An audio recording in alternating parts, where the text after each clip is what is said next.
Good day everyone, I am Crixila Tiban Salbusa from BSIT 1E.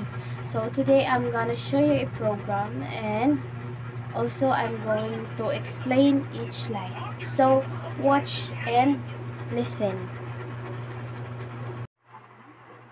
So good evening again. So ito na yung program na ipapakita ko sa inyo. So, in first line, have here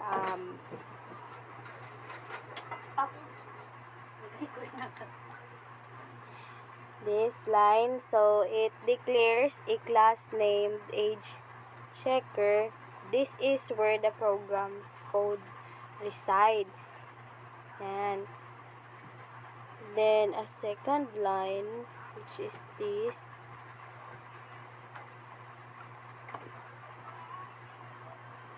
So the main method, the entry point of the Java program's execution. And then this line, it creates a scanner object to read input from the standard input stream system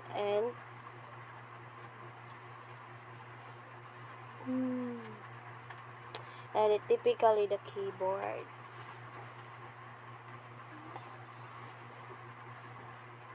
So this line, that boolean.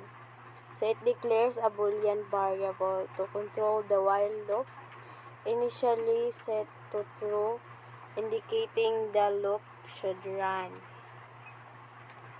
In this line, it starts a while loop that continues as long as the running variable is true.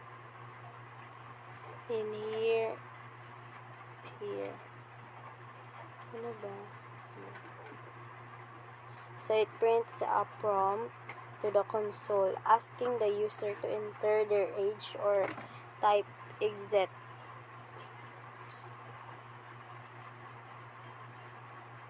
So next.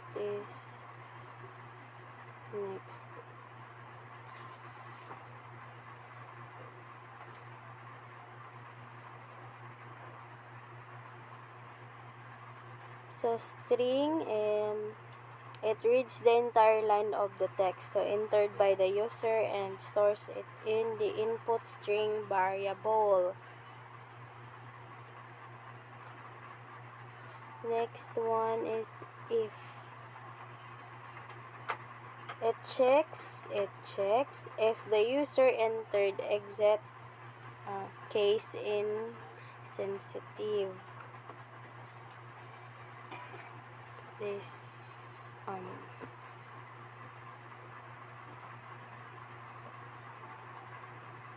so it is a prints a message indicating the program is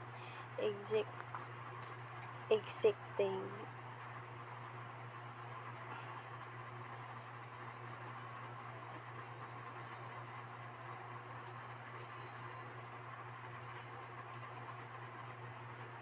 This line,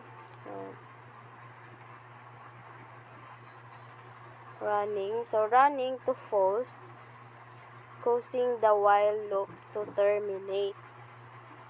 That running, and then continue.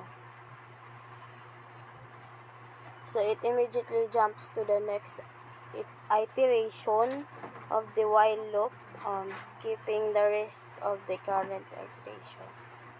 So this line starts a try catch block to handle potential exceptions, errors.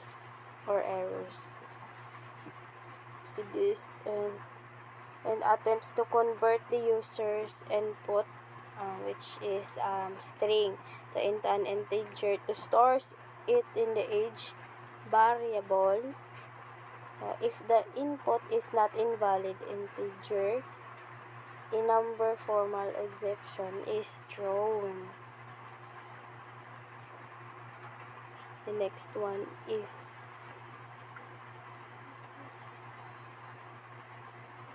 So it checks if the entered age is negative.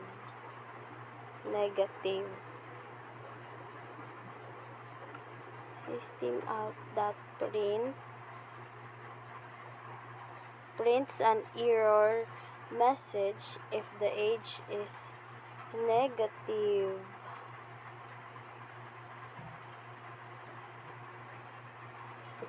And one is else here.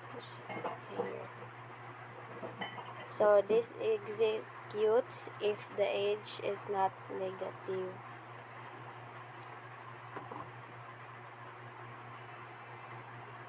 Then here is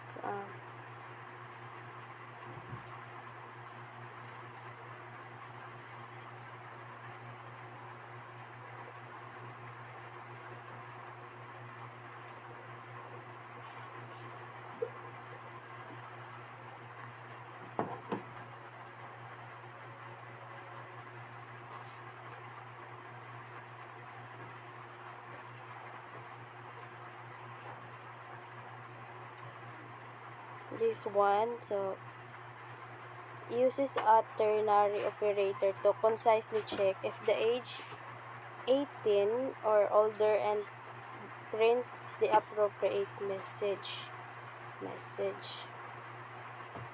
So a series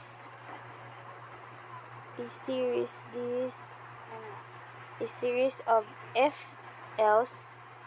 statements to determine and print the age group based on the entered age.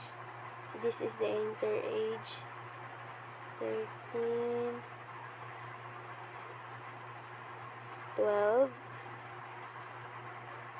17, 59,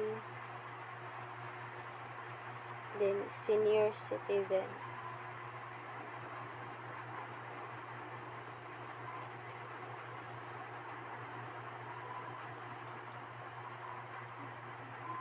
So this one, it catches the number format exception that occurs if the user enters non-numeric input. This line, that. So it prints on error message if the input is not a valid integer. And then the last one here, closes the scanner object to release its system resources. Import to prevent resource leaks. So guys, I'm gonna show the output. Sa output, guys. So this is the output.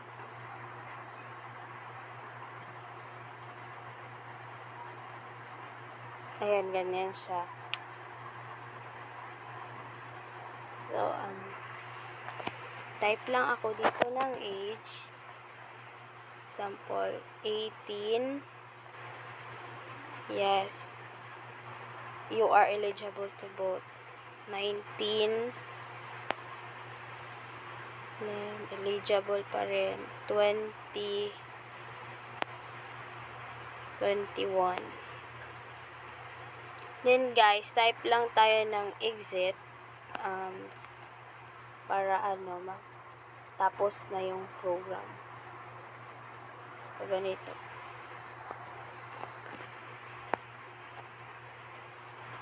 Yan. So, natapos na siya.